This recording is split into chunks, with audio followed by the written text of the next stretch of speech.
നമസ്കാരം. Raf talk ഫുട്ബോളിലേക്ക് അവർക്കും സ്വാഗതം.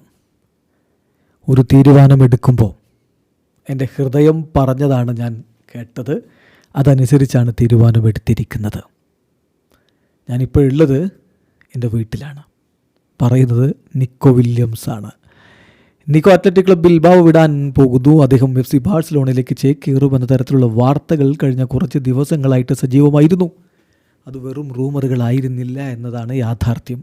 അദ്ദേഹത്തിൻ്റെ ഏജൻറ്റ് ബാഴ്സലോണയുടെ സ്പോർട്ടിംഗ് ഡയറക്ടർ ഡെക്കോയുമായിട്ടൊക്കെ സംസാരിച്ചിരുന്നു. ബാഴ്സലോണ അദ്ദേഹത്തിൻ്റെ റിലീസ് ക്ലോസ് കൊടുത്ത് സ്വന്തമാക്കാനും തയ്യാറായതാണ്. പക്ഷേ രജിസ്ട്രേഷൻ ഇഷ്യൂ ഉണ്ടായിരുന്നു എന്നതാണ് യാഥാർത്ഥ്യം. ഒടുവിൽ തീരുമാനമെടുത്തു. ആ തീരുമാനം അത്ലറ്റിക് ക്ലബ് ബിൽബാവോയിൽ തന്നെ തുടരാനായിരുന്നു. 2035 വരെ അത്ലറ്റിക് ക്ലബ് ബിൽബാവോയിൽ തുടരും നിക്കോ വില്യംസ്. 8 വർഷത്തെ പുതിയ കരാറ്. ആദ്യ കരാറിൽ 2 വർഷം ബാക്കി, എല്ലാം കൂടി ചേർത്ത് 2035 വരെയാണ് ഇപ്പോൾ അദ്ദേഹത്തിന് ക്ലബ്ബുമായിട്ട് കരാറുള്ളത്.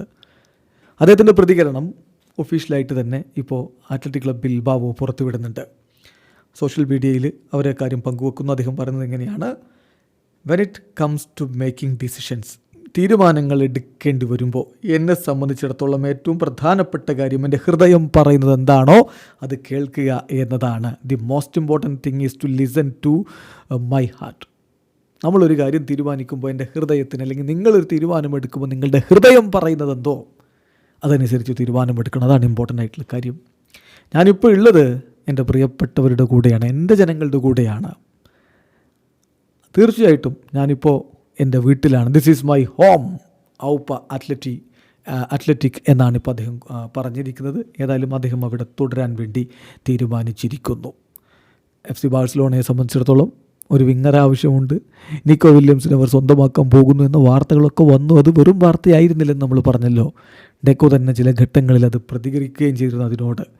ഏതായാലും ഇപ്പോഴത്തെ ഒരു സ്ഥിതിയിൽ നിക്കോ വില്യംസ് നീണ്ട കാലത്തേക്കാണ് സൈൻ ചെയ്തിരിക്കുന്നത് കൂടി നോക്കുക. അദ്ദേഹത്തിൻ്റെ റിലീസ് ക്ലോസൊക്കെ നേരത്തെ ഉണ്ടായിരുന്നതിനേക്കാൾ വർദ്ധിപ്പിക്കുകയും ചെയ്തിട്ടുണ്ട്. നിക്കോ വില്യംസിനെ സംബന്ധിച്ചിടത്തോളം അദ്ദേഹം ക്ലബ്ബിൽ ജോയിൻ ചെയ്യുന്നത് 2013-14 സീസണിൽ, അത്ലറ്റിക് ക്ലബ് ബിൽബാവോയിൽ ജോയിൻ ചെയ്യുന്നത് 2013-14 സീസണിൽ യുവതാരമായിട്ടാണ്.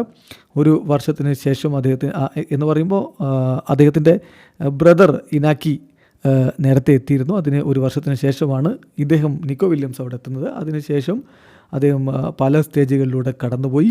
ഒടുവിൽ 2021 സീനിയർ ടീമിന് 18 വയസ്സുള്ളപ്പോൾ ഡെബ്യൂ നടത്തുകയും ചെയ്തു. അതിനുശേഷം ഇപ്പോൾ നമുക്കറിയാം നിരവധി മത്സരങ്ങളിൽ അദ്ദേഹം പങ്കെടുത്തു. 167 ഒഫീഷ്യൽ അപ്പിയറൻസുകൾ അദ്ദേഹം നടത്തിയിട്ടുണ്ട്. സോ അത്ലറ്റിക് ക്ലബ് ബിൽബാവോ അവരുടെ പ്രധാന താരമായിട്ട് തന്നെ നിക്കോ വില്യംസിനെ ട്രീറ്റ് ചെയ്യുന്നു. അദ്ദേഹവും അവിടെ ഹാപ്പിയാണെന്ന് ഇപ്പോൾ പറയുന്നു. ഇവിടെ അവസാനിക്കുന്നു. ഫുട്ബോൾ ലോകത്ത് കൂടുതൽ വിശേഷങ്ങളുമായി റാഫ് ടോക്സ് എത്താം.